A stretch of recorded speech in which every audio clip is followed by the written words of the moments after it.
கர்த்தருக்குள் பிரியமானவர்களே, டிசம்பர் 13 இன்றைய பனித்துளிகளின் தலைப்பானது கற்றுக்கொள்ளுங்கள். வசனம் பிரசங்கி 10வது அதிகாரம் வசனம் 2, 3. ஞானியின் இருதயம் வலது கையிலும் மூடனின் இருதயமோ இடது கையிலும் இருக்கும். மூடன் வழியிலே நடக்கிற போதும் மதி கெட்டவனாயிருக்கிறான். தான் மூடன் என்று அவன் எல்லோருக்கும் சொல்லுகிறான். ஒரு நபர் மளிகை கடைக்கு நடந்து சென்று கவுண்டரில் ரூபாய் 500 வைத்துக்கொண்டு சில்லறை கேட்டார். கடைக்காரர் பணப்பெட்டியை திறந்தபோது அந்த மனிதன் ஒரு துப்பாக்கி எடுத்து அனைத்து பணத்தையும் கேட்டார். அந்த கடைக்காரர் உடனடியாக முழுவதையும் வழங்கினார். அந்த நபர் பணத்தை எடுத்துக்கொண்டு தப்பி ஓடிவிட்டார். 500 ரூபாய் நோட்டை கவுண்டரிலே விட்டுவிட்டான். அந்த பணப்பெட்டியில் இருந்து அவர் பெற்ற மொத்த பணம் 300 ரூபாய் மட்டுமே.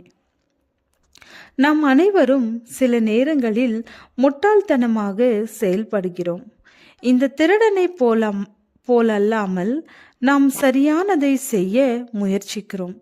முக்கியமானது நமது முட்டாள்தனமாக நடக்கையிலிருந்து நாம் எவ்வாறு கற்றுக்கொள்கிறோம் என்பது முக்கியம். திருத்தம் செய்யவில்லை என்றால் நமது மோசமான தீர்வுகள் பழக்கமாக மாறக்கூடும். அது நம் தன்மையை எதிர்மறையாக வடிவமைக்கும். நாம் முட்டாள் ஆகிவிடுவோம். ஞானியின் இருதயம் வலது கையிலும் மூடனின் இருதயமோ இடது கையிலும் இருக்கும். மூடன் வழியிலே நடக்கிற போதும் மதி கெட்டவனாய் இருக்கிறான். தான் மூடன் என்று அவன் எல்லோருக்கும் சொல்லுகிறான். சில நேரங்களில் நாம் முட்டாள்தனத்தை ஒப்புக்கொள்வது கடினம். ஏனெனில் அதற்கு கூடுதலான செயல்பாடு தேவைப்படுகிறது. ஒருவேளை குறிப்பிட்ட குறைபாட்டை நாம் பிரதிபலிக்க வேண்டும். அது வேதனையானது அல்லது ஒரு முடிவு அவசரமாக எடுக்கப்பட்டது என்பதை நாம் ஒப்புக்கொள்ள வேண்டும். அடுத்த முறை நாம் அதிக அக்கறை எடுக்க வேண்டும். காரணம் எதுவாக இருந்தாலும் நம்முடைய முட்டாள்தனமான வழிகளை புறக்கணிக்க அது ஒருபோதும் உதவாது. அதிர்ஷ்டவசமாக தேவன் நம்முடைய முட்டாள்தனத்தை ஒழுங்குபடுத்துவதற்கும் நம்மை வடிவமாவதற்கும் பயன்படுத்தலாம்.